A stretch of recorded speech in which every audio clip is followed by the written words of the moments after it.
जय हिंद बच्चों, कैसे हैं आप सब। आज हम कक्षा 8 के विज्ञान को पढ़ेंगे। विज्ञान की पाठ्य पुस्तक में पाठ 17 में है पौधे एवं जंतुओं का संरक्षण। तो इसका हम कुछ भाग पढ़ चुके थे। हमने वनोन्मूलन के कारण, वनोन्मूलन के जो परिणाम थे उसके बारे में हम विस्तृत चर्चा कर चुके थे। वन एवं वन प्राणियों का संरक्षण किस तरह से किया जा सकता है, वन प्राणियों के आवास का संरक्षण, जैवमंडल आरक्षित क्षेत्र का संरक्षण, इसके विषय में हम पढ़ चुके थे। तो इसे हम आगे बढ़ाते हुए आज पढ़ेंगे पेड़ पौधे एवं जीव जंतु, वनस्पति जात एवं प्राणी जात। तो कुछ जंतु एवं पौधे एक विशेष क्षेत्र में पाए जाते हैं और किसी क्षेत्र में पाए जाने वाले पेड़ पौधे उस क्षेत्र के वनस्पति जात एवं जीव जंतु प्राणी जात कहलाते हैं। तो किसी क्षेत्र विशेष में किसी विशेष तरह के पौधे, विशेष तरह के जानवर पाए जाते हैं। तो जो पौधे एक विशेष क्षेत्र में एक जैसे पौधे पाए जाते हैं उसे वनस्पति जात कहते हैं, और जो जीव जंतु हैं उन्हें कहते हैं प्राणी जात। यहाँ चित्र में दिखाया गया है जंगली जो कुत्ता है, जंगली भेड़िया, हिरन, ये है फन, पौधे को कुछ दिखाया गया है और इस तरह से बहुत सारी चीज दिखाया गया। तेंदुआ को दिखाया गया है इस चित्र में, और ये पौधे दिखाए गए हैं, जैसे ये फन का पौधा है। तो इस तरह के अलग अलग क्षेत्रों में अलग अलग तरह के पौधे और जंतु पाए जाते हैं, जैसे साल, सागौन, आम, जामुन, सिल्वर फन, अर्जुन आदि वनस्पतिजात पौधे हैं जो किसी क्षेत्र विशेष में ही पाए जाते हैं। जबकि चिंकारा, नीलगाय, वर्किंग हिरन, चीतल, तेंदुआ और जंगली कुत्ता, भेड़िया आदि पंचमढ़ी आरक्षित क्षेत्र के प्राणी जात हैं। तो इस तरह से अलग अलग क्षेत्रों में अलग अलग तरह के वनस्पतियों और अलग अलग तरह के जीव जंतुओं की प्रधानता रहती है।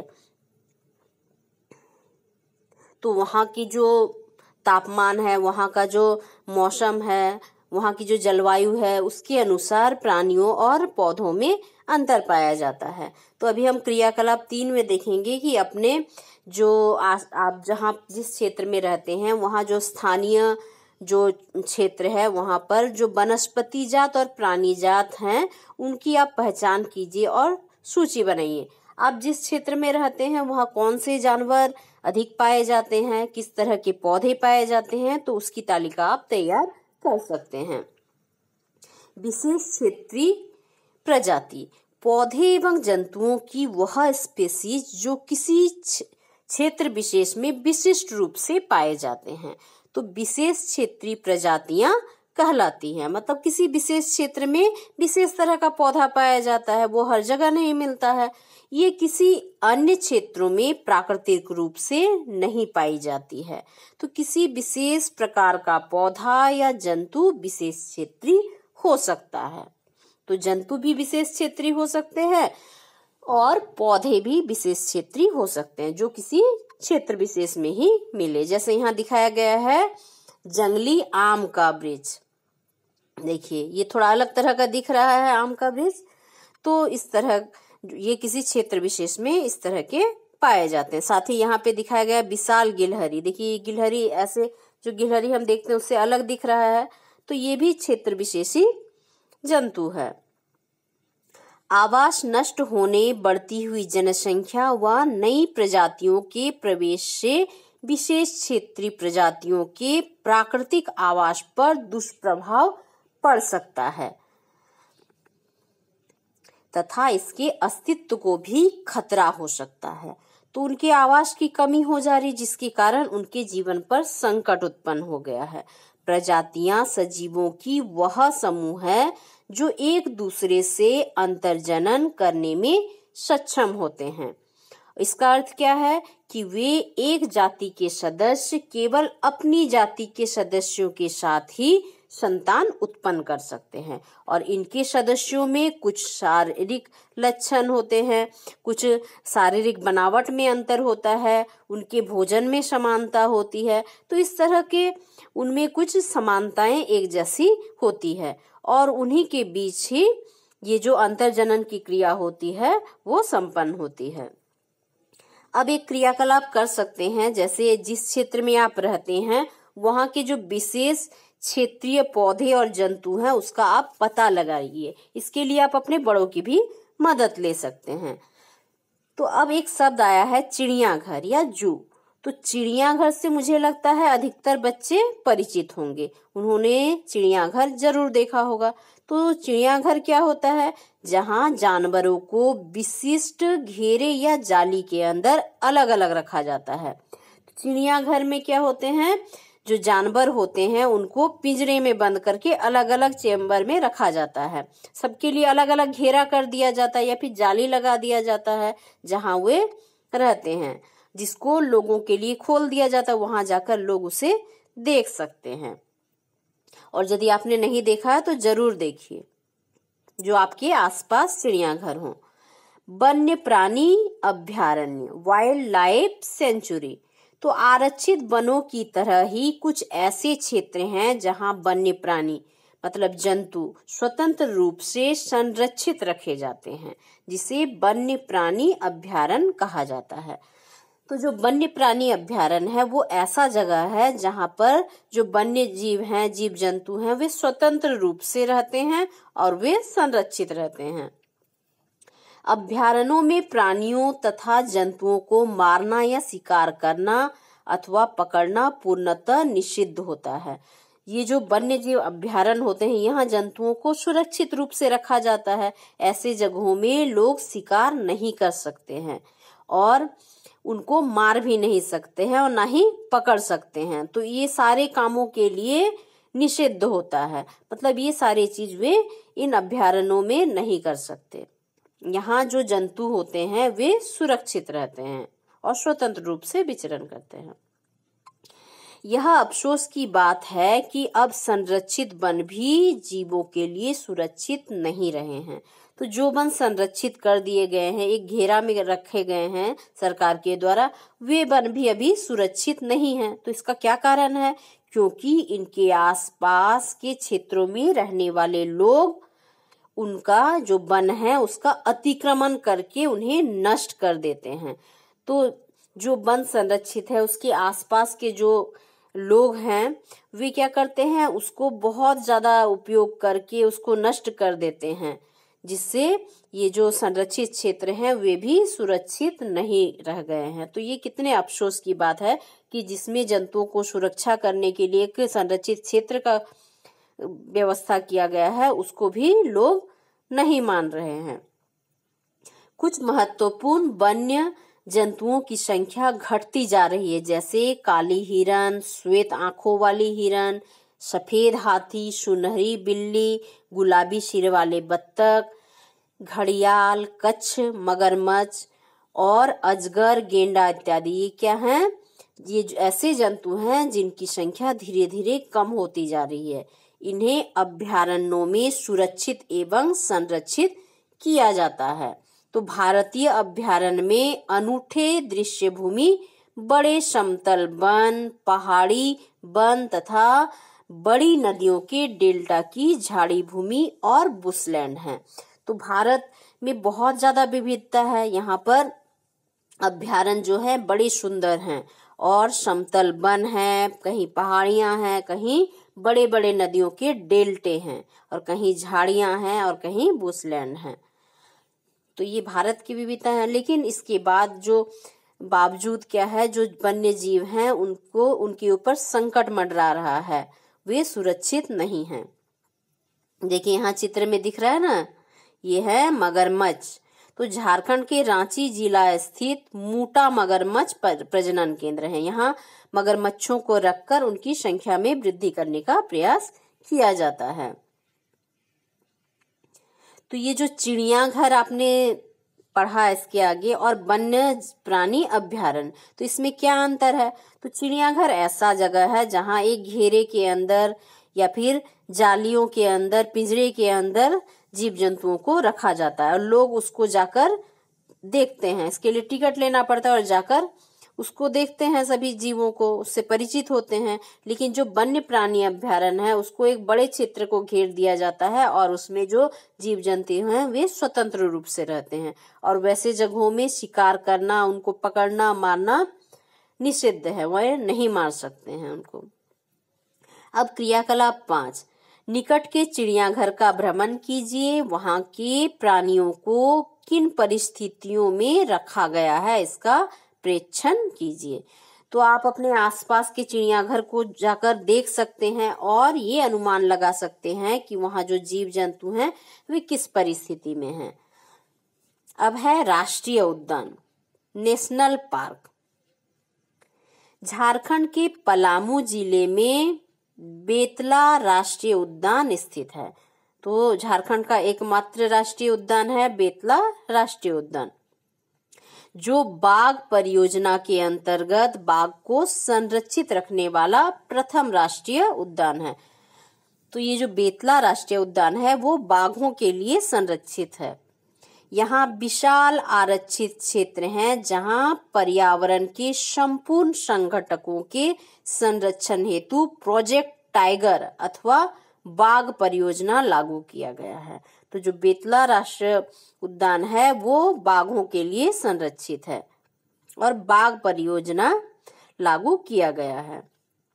इस परियोजना का उद्देश्य अपने देश में बाघों की उत्तरजीविता एवं संवर्धन करना है।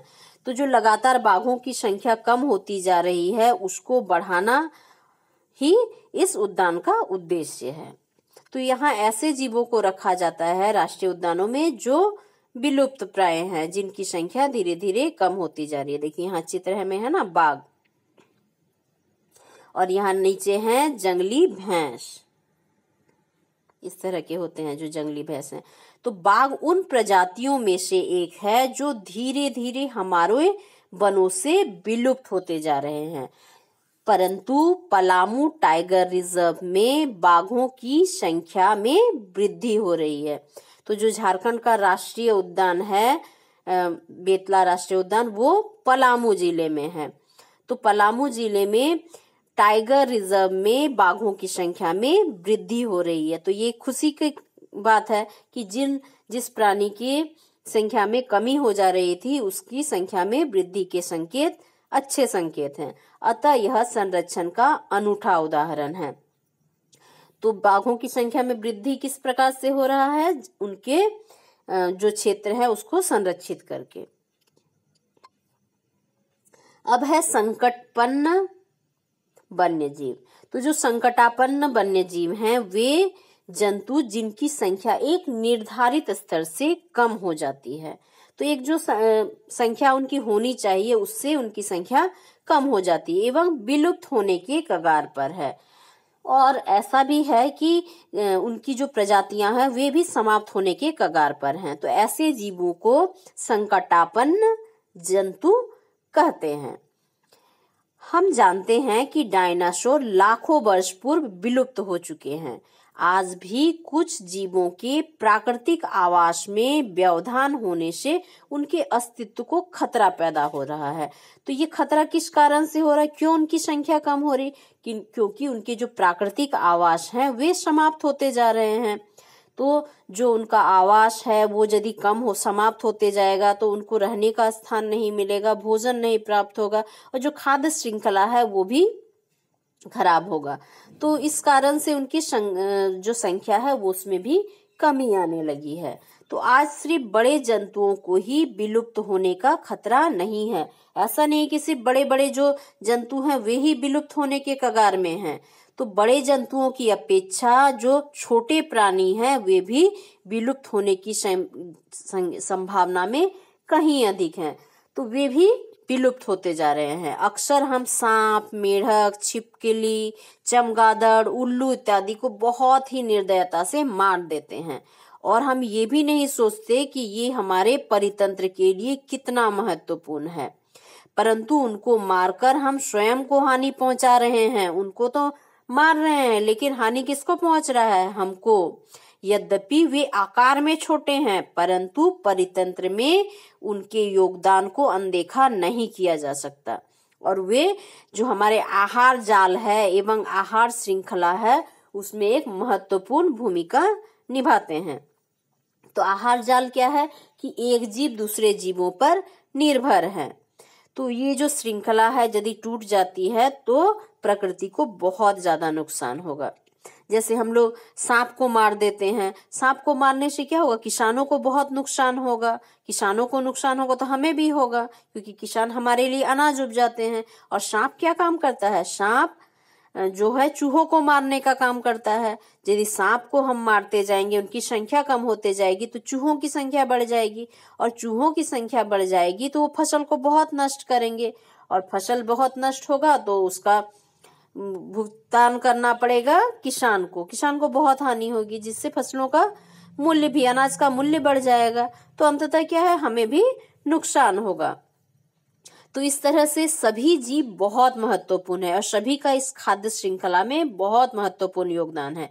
इसलिए किसी भी जीव को नहीं मारना चाहिए और हमें सोच समझकर विचार करना चाहिए कि ये हमारे लिए कितने महत्वपूर्ण हैं। अब है पारितंत्र। तो किसी क्षेत्र के सभी पौधे, प्राणियों, सूक्ष्म जीव एवं अजैव घटकों जैसे हो गए जलवायु, मिट्टी, नदी, डेल्टा इत्यादि संयुक्त रूप से वहां के परितंत्र का निर्माण करते हैं। तो ये सारे चीज मिलकर परितंत्र बनाते हैं। पौधे, प्राणी हैं, सूक्ष्म जीव हैं, अजैव जो घटक हैं, या फिर जलवायु, भूमि, नदी, ये सारे चीज मिलकर क्या बनाते हैं, परितंत्र। क्या संकटापन्न प्रजातियों का रिकॉर्ड है? तो क्या जो जीव समाप्त होने के कगार में है उनको भी रिपोर्ट की कोई व्यवस्था है? सरकार द्वारा इसकी कोई व्यवस्था की जाती है? तो की जाती है। कैसे की जाती है? एक है रेड डाटा पुस्तक। तो कौन सी प्रजाति संकटापन्न है, इसे खास तरह के रिकॉर्डों से पता कर सकते हैं। तो आइए रेड डाटा पुस्तक के बारे में जानते हैं।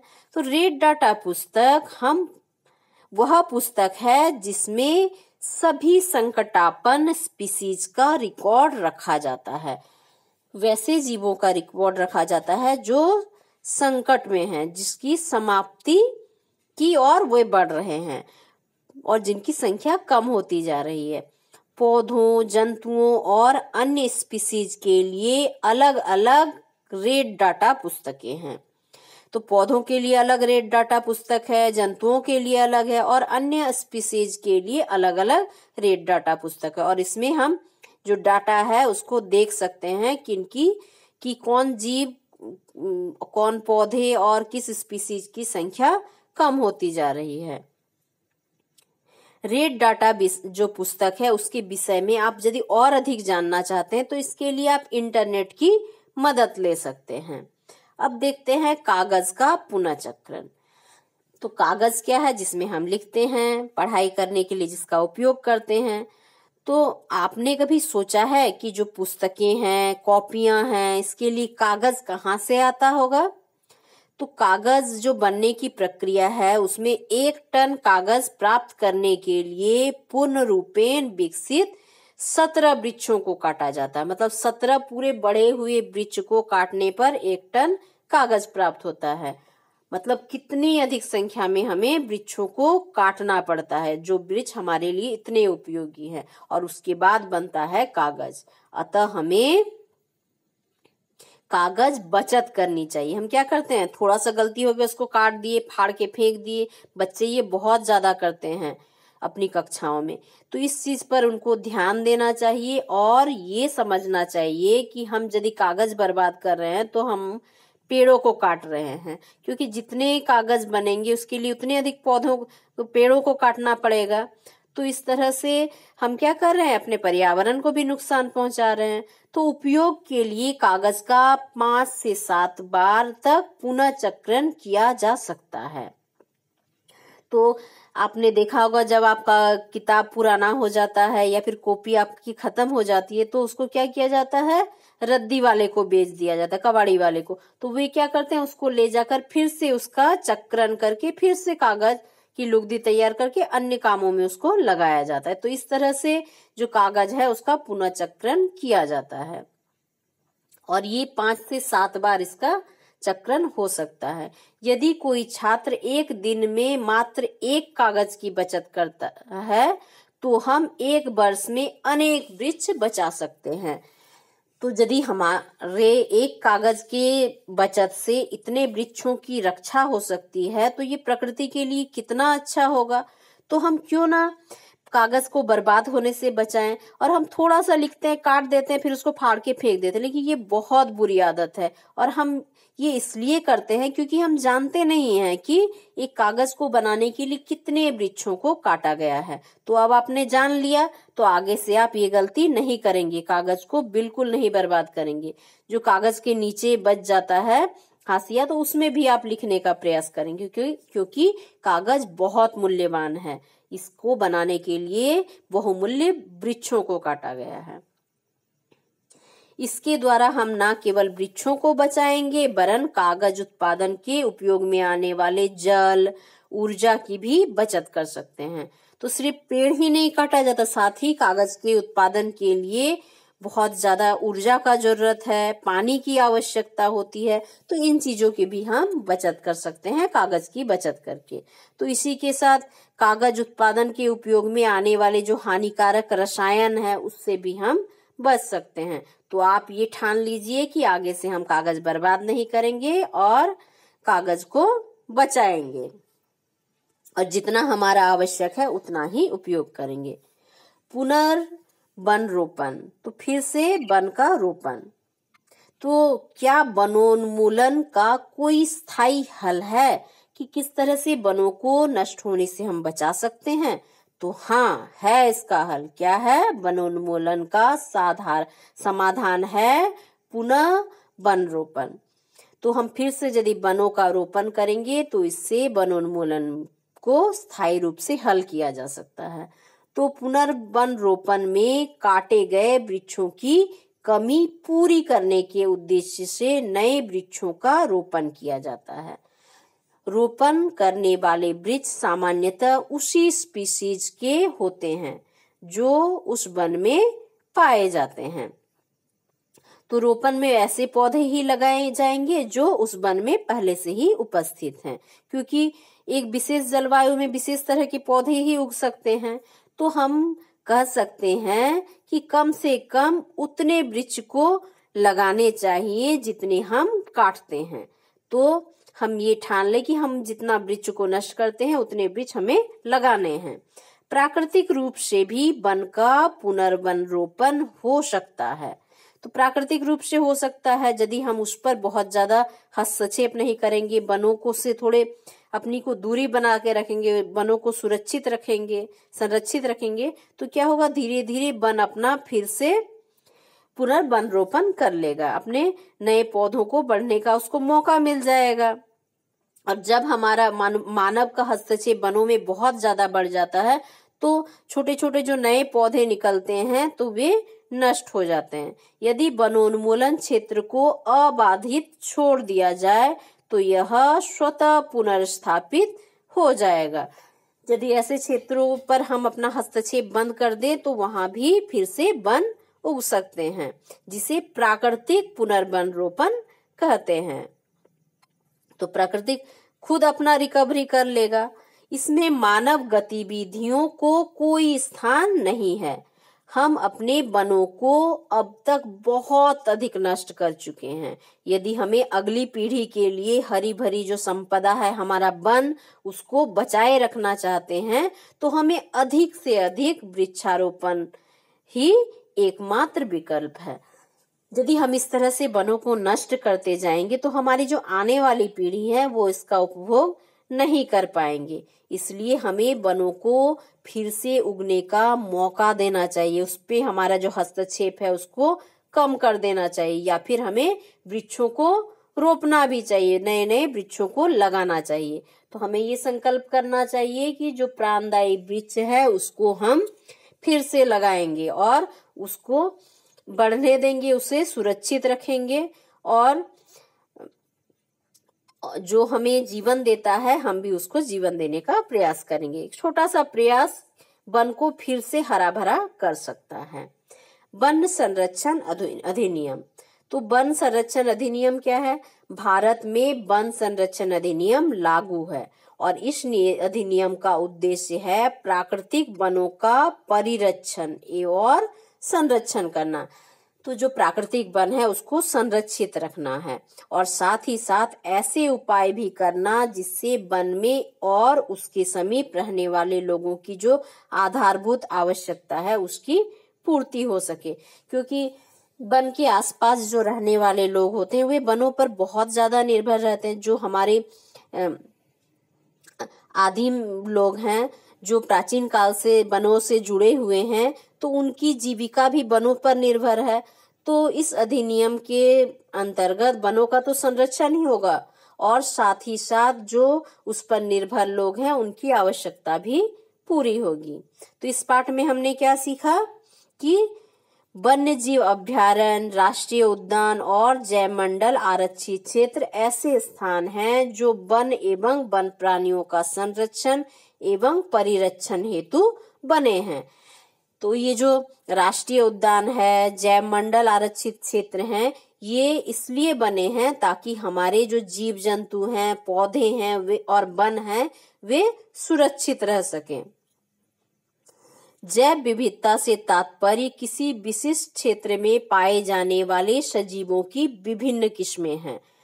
तो अलग अलग किस्म के जो सजीव हैं उसी के कारण जैव विविधता होती है और किसी क्षेत्र विशेष में अलग अलग तरह के सजीव पाए जाते हैं और उसमें हर क्षेत्र में सजीवों की जो प्रजाति है उसमें और पौधों की जो प्रजातियां हैं उसमें अंतर पाया जाता है और इसी को जैव विविधता कहते हैं।